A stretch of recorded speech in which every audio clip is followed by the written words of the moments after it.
I love to read. On average, I'd say I read about one book per week. And one of the main reasons why I love to read is because I want to live a better, healthier, and more productive life. And having read over 100 books in the last 3 or so years, I've discovered that most of the information that I actually consume from books, I forget. And I really only remember a fraction of that information, and then only a smaller fraction of that I put into practice. But across the board, if you look at relatively successful people, a lot of them swear by the fact that books really had a big impact in their success. So what am I missing? Why do I remember so little of what I read and then apply even less of that information? Now, plenty of scientific studies have shown that remembering information often is highly correlated with how much you interact with that information. So one of the main reasons why we forget things that we read is just because we don't really interact with it properly. However, the more interaction you have with information, the better you're going to remember it. One common example that many people know from studying is that if you handwrite notes, you're more likely to remember it than if you type it out, because handwriting is more of an interactive experience. And so in order to help ensure that I'm not wasting all my time reading all these books and then learning very little practical information, I've started using a system that increases my interaction with books exponentially. And I've noticed a definite increase in the amount of information that I remember, as well as the information that I then go and actually utilize in my day-to-day life. And I'm going to share that system that I've been using with you in today's video. So this system that I use utilizes 3 steps. The first step is highlighting, the second step is collating, and the third step is expanding. I used to do none of these 3 steps, or maybe the first step a little bit, but definitely I found using all 3 steps yields the best results when it comes to remembering and applying information. And full disclosure, I got this system basically from Ali Abdaal, one of his newest videos. So if you haven't seen that, feel free to go and check it out. I basically just used his system and then modified it slightly to suit me better. And if you're interested in seeing that video, I'll leave a link in the description. So step number 1, highlighting. So this step is basically one step above just reading and consuming the book and then putting it down. If you're just reading a book like that, you're not really interacting with the content in the book other than just taking it in. But when you start to highlight things, you're actually beginning to really engage with the content more than just consuming it. Now, of course, there's many different ways or methods in terms of highlighting or things that you might like to highlight.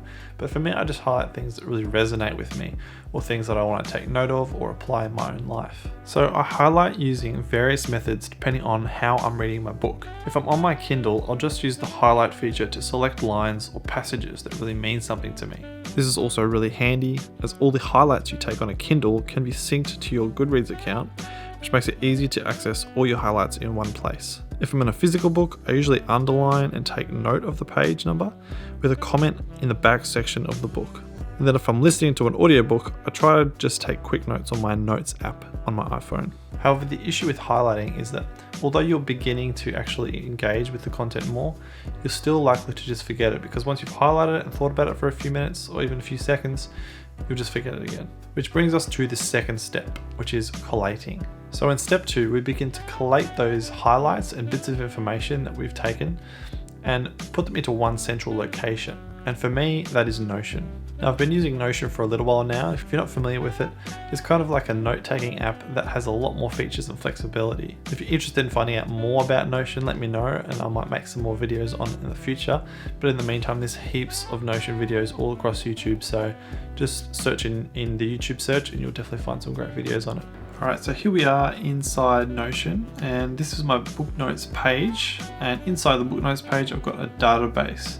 So again, if you want more information on databases within Notion, just feel free to YouTube search for it, or I might put some videos out in the future on Notion. But basically, kind of just think about it like an Excel spreadsheet where you can input any information that you want. So all you have to do if you want to put in a new book note, just go new, and then I have a template that I actually got from Ali Abdaal once again. So I choose fiction or non-fiction. So most of the books that I read are non-fiction. So we'll just select non-fiction. And then it populates with a bunch of different things that I can take notes on in relation to the book, including impressions, how I discovered the book, who should read it, how the book changed me, my top 3 quotes, and then summary notes. And this is kind of the main section in which I put all of my highlights. So as an example, we've got this book here, The Science of Self-Discipline. This one I'm reading at the moment. I haven't finished reading it yet, so I'm taking some notes on it. But I've entered the title, the author, the category, some genres, so I can make it more searchable in the future. And then I've got my rating and the date that I'll finish it. Obviously I haven't finished it yet, so I haven't put any date in there. And then I've got my note status is currently reading. So then all I do in this step is just collate all of my highlights into this page on the book. So I'll scroll down to the bottom into summary and notes, and as you can see, I've already got some highlights that I've copied and pasted into Notion. And all I need to do to get these notes in, because I've been reading this book on Kindle, I'll go to my Goodreads account, and then as you can see, I'm reading it here, and it's got my notes and highlights synced, which is super handy. And then here you go, I've got them all ready to go. And so all I need to do is just select, copy, and then paste it into Notion. And you can select turn into a quote. And there you go. You've got your highlight straight into Notion. And again, you can just do the exact same thing with any notes that you might have taken down anywhere else, like in the Notes app, for example. Or if you've handwritten notes, you could just type them straight into Notion. Just like that. So now I have all my notes into one location and I can easily move into the next step, which is expanding. So the final step is fairly self-explanatory, and it basically just involves expanding on those highlights and notes that I've already taken further. I'll rewrite highlights in my own words, or I might just take some notes about how it applies to some situation in my day-to-day life. I kind of think of it as basically a similar thing as to when you're studying for an exam at school or uni. You'll be reading through the textbook, but you'll write your own notes in your own words to help you remember better.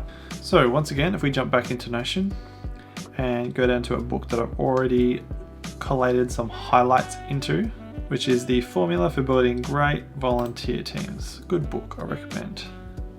So once again, I've entered in all my information, and I haven't done this part yet, but I've started taking some notes, as you can see. I've started expanding on my highlights, and pretty much, like I said, it's very similar to how you probably study. You're just taking some notes on your own thoughts, putting it into your own words, and then sort of elaborating a bit more in terms of your own personal experience and your own life. And then in addition to expanding on these highlights, I'll show you an example. So I read this autobiography of Gandhi, and I'll just fill out these other sections in the page. So the book in 3 sentences helps me to summarize and sort of get a sense and feel of what the book was about. Impressions, so just how I feel about it, just my overall sort of impression of what I thought of the book.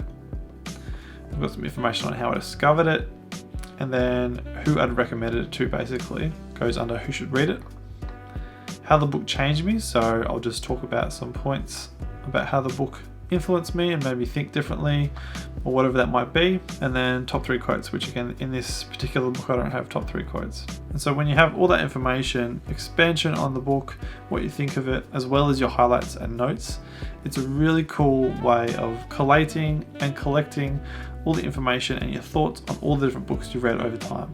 So this is the part where you're really starting to engage with the content that you've read rather than just passively consuming it, which means you're much more likely to remember it and apply it to your real life. And one of the things I love so much about this is the fact that you can really start to synthesize the ideas from the book that you're currently reading with other ideas that you already have or other ideas that you've read in other books. I love it when you can come up with kind of fresh or almost original ideas by combining 2 different ideas from separate books into the one thing. And even just the process of relating ideas from one book to other ideas that you already hold helps you to really integrate it into your memory and your way of thinking. And another big benefit of doing it this way is that you've got then a searchable database of information that you can use in the future for all sorts of things. You could use it just for helping you to remember content that you've read, or you can use it in things like study or content creation, or just for personal enjoyment. So there you have it. That's my system of taking notes and remembering things that I've read. If you're interested in more videos on reading and books, then I've got a whole playlist on reading, so be sure to check that out. I've got quite a few videos out on topics related to reading, and I hope you found today's video useful. If you did, leave me a like, And if you're interested in more similar videos on similar sorts of topics, then feel free to subscribe. Other than that, thanks for watching guys, and I'll see you very soon in the next video.